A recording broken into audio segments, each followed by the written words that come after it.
দর্শক প্রতিবেদনটি দেখলাম। এ বিষয়ে আলোচনার জন্য আমাদের সঙ্গে যুক্ত হয়েছে নিট পোশাক রপ্তানিকারকদের শীর্ষ সংগঠন বিকেএমইএর সভাপতি মোহাম্মদ হাতেম।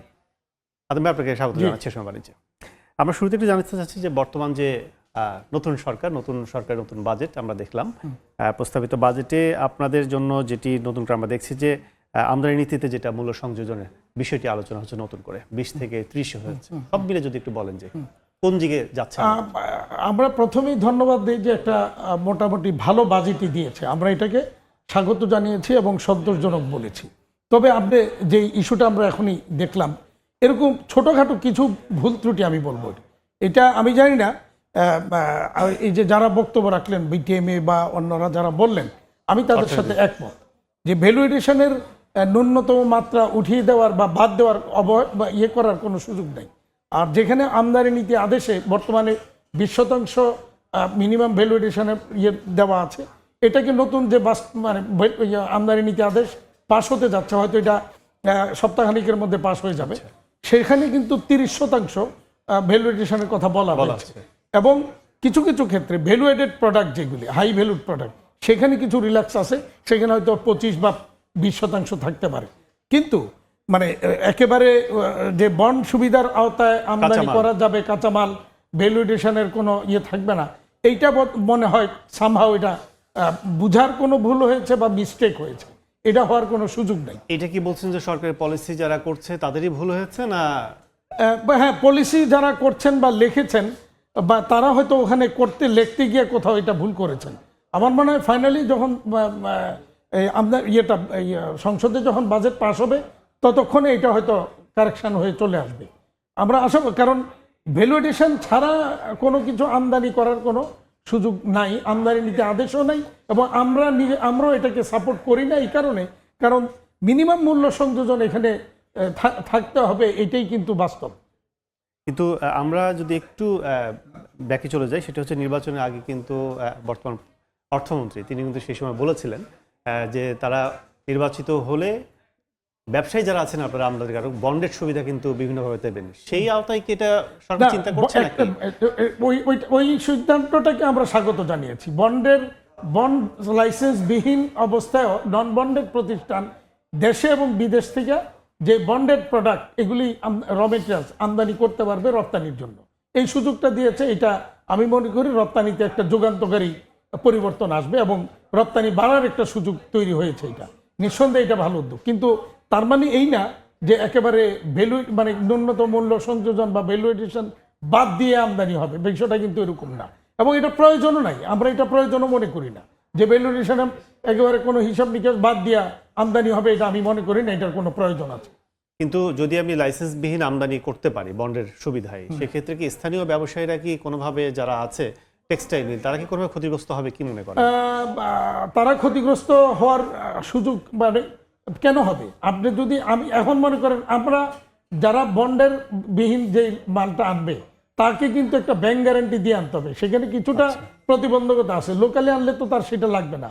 এখন আমি যদি লোকাল থেকে যদি যে জিনিসটা পাবো, ডেফিনেটলি আমি এটা বিদেশ থেকে ওই এত কষ্ট করে আনতে যাব না।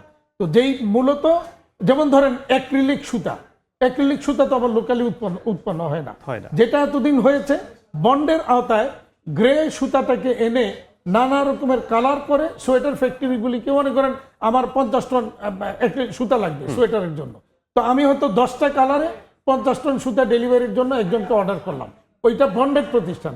এটা আগে কিন্তু আমাদের এই প্রতিষ্ঠানগুলি নিতে পারতো।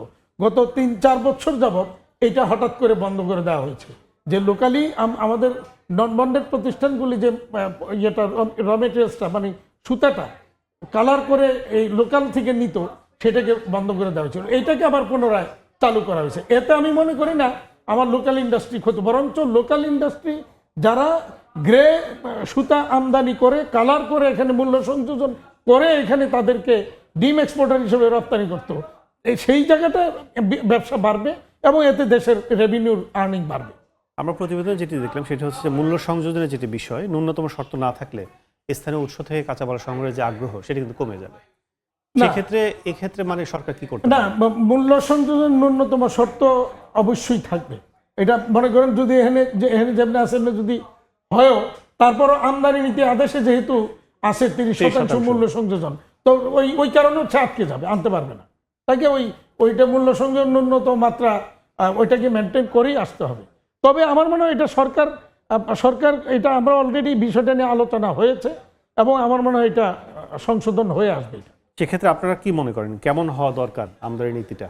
না, আমদানি নীতিতে এবার যে জিনিসগুলি আসতেছে কিছু পরিবর্তন হয়েছে, সেগুলি কিছু কিছু জায়গা আমরা একমত হয়েই ফাইনালি আমরা দিয়েছি। যেমন ধরেন এই 30% ভ্যালু এডিশন, যেটা 20 থেকে 30 করা। তারপরে ধরেন এফওসিতে ফ্রি অফ কস্ট, যদিও এখানে আমাদের বড় যুক্তি ছিল এফওসিতে পণ্য আমদানি করলে বরঞ্চ রপ্তানি আরো গতিশীল হবে। কেন হবে আমি বলি, মনে করেন একটা প্রতিষ্ঠানের ব্যাংকিং ফ্যাসিলিটি নাই, সে ব্যাক টু ভ্যাকেন্সি করতে পারছে না, তাইলে তখন কি হয়, তখন ওই বায়ার তাকে এফওসিতে পণ্যটা র মেটেরিয়ালসটা দিবে, সে ওইটা দিয়ে পণ্য তৈরি করে রপ্তানি করবে। তো এতদিন যেই জায়গাটা প্রবলেমটা ছিল, এফওসি মানে ফ্রি অফ কস্ট আমদানি মানেই কাস্টমস এতদিন বলেছিল যে বিদেশ থেকে আমদানি, লোকাল ইন্ডাস্ট্রি থেকেও যে এফওসিতে নেওয়া যাবে এই বিধানটা অ্যালাউ করা ছিল না। তো এখন এইটা এবার আমদানি নীতি আদেশে সেই জায়গাটাকে ওপেন করে দেওয়া হয়েছে, অর্থাৎ এফওসিতে লোকাল ইন্ডাস্ট্রিতেও নিতে পারবে। ফলে এফওসিতে আমরা যদি, আমি মনে করি ইন ফিউচার যদি 100%ও দেয়, লোকাল ইন্ডাস্ট্রি ক্ষতিগ্রস্ত হওয়ার কোনো কারণ নেই, বরঞ্চ রপ্তানি বৃদ্ধিতে সহায়তা করবে। কারণ আমার একটা মনে করেন আমার 50 কোটি টাকার একটা লিমিট নিতে ব্যাংক থেকে ব্যাক টু ভ্যাকেন্সি করার জন্য একটা লিমিট স্যাংশন করতে হবে, সেটার জন্য আমার অনেক রকমের ফ্যাসিলিটি আমাকে সিকিউরিটি ডিপোজিট দিতে হয়। আবার অনেক সময় দেখা যায় যে কোনো একটা ওভারডিউ হইলে পরে আমার ব্যাক টু ব্যাক বন্ধ হয়ে যায়। তো এই সমস্ত নানা রকমের জটিলতা হয়। সেই ক্ষেত্রে এফওসিতে যদি এফওসির সিস্টেমটা যদি পুরোপুরি চালু থাকে, তাহলে যে কেউ ওই ব্যাংকিং এই ধরনের জটিলতা এড়িয়ে তারা কিন্তু এফওসিতে মানে র মেটেরিয়ালস এনে রপ্তানি করতে পারবে, এই সুযোগটা থাকে। এবং সেখানে ওখানে সবচেয়ে বড় সুবিধা হচ্ছে অন্য সব ক্ষেত্রেই কিন্তু আমার ওই রপ্তানিটা ক্যান্সেল হইতে পারে, ডিসকাউন্ট হইতে পারে, এয়ার শিপমেন্ট দেওয়া লাগতে পারে, কিন্তু এফওসির কোনো মানে রপ্তানি কখনোই ডিসকাউন্ট বা ক্যান্সেল হওয়ার কোনো সুযোগ নেই। কারণ এখানে ইনভেস্টমেন্ট বায়ারের পক্ষ থেকে 60 থেকে 70% ইনভেস্ট হয়ে থাকে। সুতরাং বায়ার কোনোভাবেই তার ওই 60-70% যে ইনভেস্ট হয়েছে এটাকে ফেলে রেখে কোনো নয় ছয় করার চেষ্টা করবে না, এটা খুব সিকিউর। কিন্তু আস্থার কোনো সংকট হবে কিনা, কিংবা ব্যবসায়িক কিংবা ব্যাংকিং কোনো এর ভিতর কোনো নতুন করে শঙ্কা তৈরি হবে না, এটাতে নতুন করে শঙ্কা তৈরি হওয়ার কোনো কারণ নাই, সুযোগ নাই। কেউ যদি বলেন যে সুযোগ আছে, আসেন বসেন আমাদের সাথে, কি আস্থার সংকট হতে পারে ওনারা বলুক, আমরা সেই জায়গাটাকে অ্যাড্রেস করব। ব্যাংকিং কি অবস্থা আপনারা ব্যবসার ক্ষেত্রে? আমরা আগে যেটি দেখেছি 2 বছর ধরে, 2 বছর আগেও যেটি দেখেছি এবং 2 বছর মাঝেও ইন্টারিম গভর্নমেন্টের সময় একই অবস্থা, যে ব্যাংকিং সমস্যা ছিল আপনাদের, ঋণ সবকিছু মিলে। এখন কি অবস্থা? সেই জটিলতা কাটছে? আপনি যদি আমি তদন্ত করেন বা জরিপ করেন যে বাংলাদেশে গত 3 বছরে 400-র মতো আমার গার্মেন্টস ইন্ডাস্ট্রি বন্ধ হয়েছে, আরো আদার্স ইন্ডাস্ট্রি অনেক বন্ধ হয়েছে। কেন বন্ধ হয়েছে এটা জরিপ করেন, দেখবেন অন্তত 80% হলো ব্যাংকিং অসহযোগিতা, ব্যাংকিং নানা রকমের জটিলতার কারণে হয়েছে। এখন এই ব্যাংকিং ইভেন আমি যদি আপনাকে জাস্ট অনেকগুলো উদাহরণ আমার কাছে আছে, মানে রিসেন্টলি এখন আমার অফিসে একজন বসা আছে, উনি গত বছর একটা প্রিমিয়ার ব্যাংক থেকে একটা সোয়েটার ফ্যাক্টরি কিনেছেন, গ্রিন সোয়েটার নামই বলি, গ্রিন সোয়েটার ফ্যাক্টরিটা কিনেছেন উনি এবং ডং ব্যাংক বা ওই দায়ু কোম্পানি কুরিয়ার জয়েন্টলি ওনারা একজন বাঙালি কিনেছেন 120 কোটি টাকা দিয়ে। সেই ইন্ডাস্ট্রিটা কেনার পরে ওনাকে 5 বছরের ওই 120 কোটি টাকা রিশিডিউল করে দিল 5 বছরের। ওনারা চাইলেন যে না, এটা 5 বছর না, আমাকে ওই নীতি সহায়তার যে সার্কুলার 7-এর আওতায় আমাকে 10 বছরের রিশিডিউল দেন। তো তখন এটা নিয়ে দেন দরবার করতে করতে গত বছর জুনে প্রথম হলো 5 বছরের রিশিডিউল এবং 1 বছরের গ্রেস পিরিয়ড, যেটা এই জুনে শেষ হয়ে যাচ্ছে। তো পরে তাকে গত ফেব্রুয়ারিতে এসে এটাকে আবার 8 বছরের রিশিডিউল দিয়ে 1.5 বছরের গ্রেস পিরিয়ড দিয়ে তাকে বাংলাদেশ ব্যাংক এটা অনুমোদনের জন্য পাঠিয়েছে। বাংলাদেশ ব্যাংক গত ফেব্রুয়ারি থেকে, আমরা বিকিনি থেকেও আমি গত মে মাসে একটা রিকোয়েস্ট লেটার পাঠিয়েছি তার এটাকে অ্যাকসেপ্ট করে তাকে ব্যবসা করার সুযোগ দিতে, সেটা বাংলাদেশ ব্যাংক এখনো অনুমোদন দেয়নি। তো বাংলাদেশ ব্যাংক যেখানে গভর্নর মহোদয় উদ্যোগ নিলেন যে বন্ধ কারখানা চালু করবেন, মাননীয় প্রধানমন্ত্রী সরকারও যেখানে এটাকে প্রাধান্য দিচ্ছেন, সেখানে এরকম একটা সুযোগ মানে ব্যাংক নিবে সেই সুযোগটা নিতে পারছে না।